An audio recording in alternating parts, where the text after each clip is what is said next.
When I first started off making videos for clients, I was earning a couple $1,000s a month. The idea of making $10,000 a month, which everybody online claims that they make, seemed super intimidating. I wanted to take you along for a whole month to show you that you don't have to do these giant video projects in order to hit 10K a month.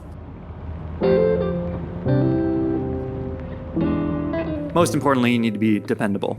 That's what a lot of these people want. They just want to hire somebody and not have to worry about how it's going to go, if it's going to get done. So the 3 things that I was taught early on to be successful is to do good work, be good to work with, and be on time.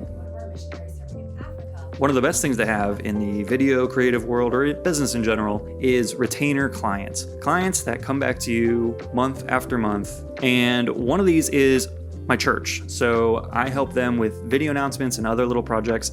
They have their own studio set up, so I just come in and we film for 30 minutes, 40 minutes, kind of depends. Sometimes they'll have extra things and it'll go up to an hour. We have a small little studio here with a key light, and you can see this backdrop, and I can actually change the colors of these lights, and that gives nice options for different backgrounds. Not too bad. This is sort of the cheapest version of having a background like this, and it totally works. It's a quick shoot and a quick edit. Not a ton of money, obviously, but it's every single week, so I love it. Another thing I do regularly for the church is capture some of their sermons, and we turn them into social media reels, like a 1-minute clip from each sermon. So I do that about twice a month. One of my clients, a private school, reached out, and we're in the middle of a bigger project, but they wanted additional social media content. So I was gonna make my way there for like an hour, and we shot some social media videos with their principal, and that adds a few $100s to our monthly income. In the first week of the month, one of my bigger projects is for a different private school, and this was gonna be a full day shoot. I think we did 7 interviews in this tiny little room. So I did 3 or 4 of them in one direction and then flipped the room and did 3 or 4 facing the other way. Typically, I just have my cart, which you can see, and I load up everything in a little snack. See the banana there? Of course, on this shoot, I had to face my biggest nemesis, which is stairs. There was no ramp, there was no elevator. I had to go up these stairs with all of my gear in my rickety cart. So I think one of the students came out and helped with that, which was nice. Then we had the second part of our shoot with the other private school. So we just did a couple little interview setups. It was pretty simple, and it was a fun day. One of my other monthly clients is a marketing agency, and they do a lot of work for a hospital. So we'll go out and film patient testimonies. We'll interview doctors and kind of get their story, their why of why they became a doctor. So I had one of those while I was at this shoot. They booked me for another one. And this month I ended up doing 5 shoots for them. Now they're very small. And in fact, one very interesting thing about them is they actually don't like me setting up lights. They don't like the studio look. They really want these to look natural and as authentic and personable as possible. It's their whole marketing brand. Depending on who your audience is and the vibe that you're going for and what you're trying to communicate, you scale up or down the production. So I set up 2 cameras, audio, we find like the best place with natural light, and we just rock and roll from there. And they love it, and they've gotten such positive feedback. Not everything needs to be a huge production, and that's been a very unique lesson that I've learned from this client. A friend asked me for help in training. He's trying to do some videos for YouTube, and he had found some people to volunteer their time to help him. So I came out to do like a quick training. That was kind of fun to help teach somebody else how to do something. I think it's always good to give back a little bit. Another one of my monthly clients that comes back every single week is a Pokemon influencer, Pokeshawn. He is awesome. We've been editing for him, I think, since late November, early December. This is just an editing job, so he'll send us clips of his live stream, and we'll cut them into reels that he can put on Instagram, YouTube, and TikTok.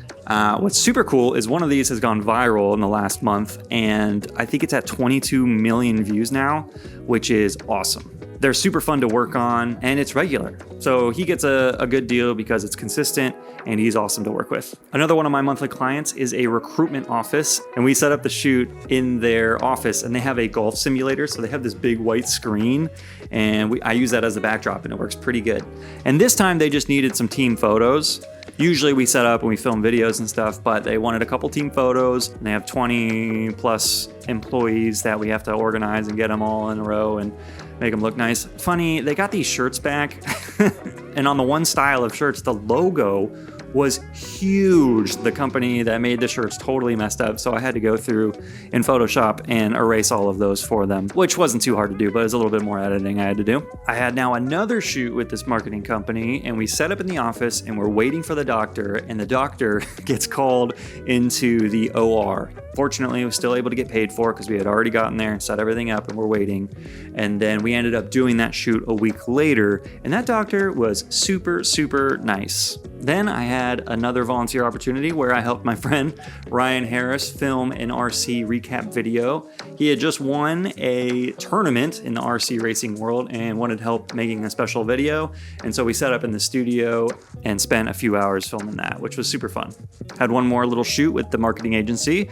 This one was super quick. I think we were in and out in like 30 minutes. And then the very last thing I had was an outdoor event. And the only clip I got of it was me walking downtown with my camera, and that was something I would shoot for half a day and then probably spend a half a day editing. So overall, I probably had like 2 full day shoots.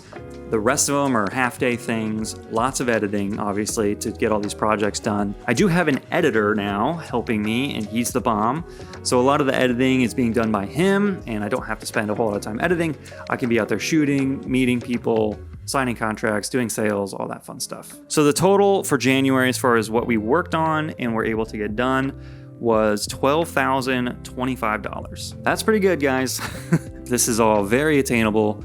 It's just meeting a lot of people, getting your name out there, and doing good work. Keep going. You can do this.